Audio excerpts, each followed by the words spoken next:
और आइए अब बात करते हैं बिहार की। बिहार ने इसी साल होने वाले विधानसभा चुनाव की बात कर लेते हैं। चुनाव को लेकर एआईएमआईएम के अध्यक्ष असदुद्दीन ओवैसी ने एक बड़ा बयान दिया है। एबीपी न्यूज पर एक्सक्लूसिव बातचीत में असदुद्दीन ओवैसी ने कहा है कि बीजेपी को रोकने के लिए महागठबंधन में वो शामिल होना चाहते हैं। उन्होंने बिना किसी का नाम लिए तेजस्वी यादव पर निशाना साधा और कहा कि जो बीजेपी को हराना चाहते हैं वो एआईएमआईएम के 4 बेईमान विधायकों को खरीद लिया। महागठबंधन अगर बीजेपी को रोकना चाहता है तो वो मुझसे बात करें।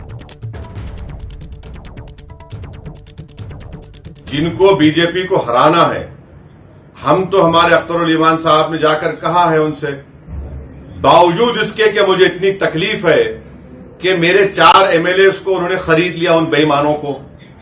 महाराष्ट्र में इनकी सरकार गिर जाती तो आसमान आपने सर पे उठा लिया, कर्नाटका में सरकार गिर गई, मध्य प्रदेश में गिर गई तो मर्डर जमहूरियत का खतल हो गया, और हमारे 4 को बंदरों को आपने उठाकर उनको बंदर बनाकर भगा लिया तो जमहूरियत जिंदा है। ये हिपोक्रेसी नहीं है तो क्या है? इसके बावजूद भी हम कह रहे हैं अगर आप बीजेपी को रोकना चाहते हैं तो बात करिए। तो ये बयान आपने सुना असदुद्दीन ओवैसी का, और इस बयान पर बीजेपी ने तंज भी कसा है। बीजेपी नेता कुंतल कृष्णा ने महागठबंधन को ठगों का गठबंधन बताया है। आपने ऐसी ख्वाहिश जाहिर की है, पर महागठबंधन की परेशानी ये है कि ये कोई राजनीतिक गठबंधन है ही नहीं।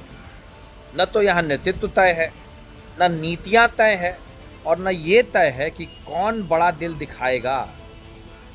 अभी महागठबंधन में जितने दल हैं उनमें से कांग्रेस 70 सीट मांग रही है, सहनी जी 60-65 सीट मांग रहे हैं, लेफ्ट 50-60 सीट मांग रही है, और लालू जी के लाल कह रहे हैं कि वो 150 कम से कम पे लड़ेंगे नहीं।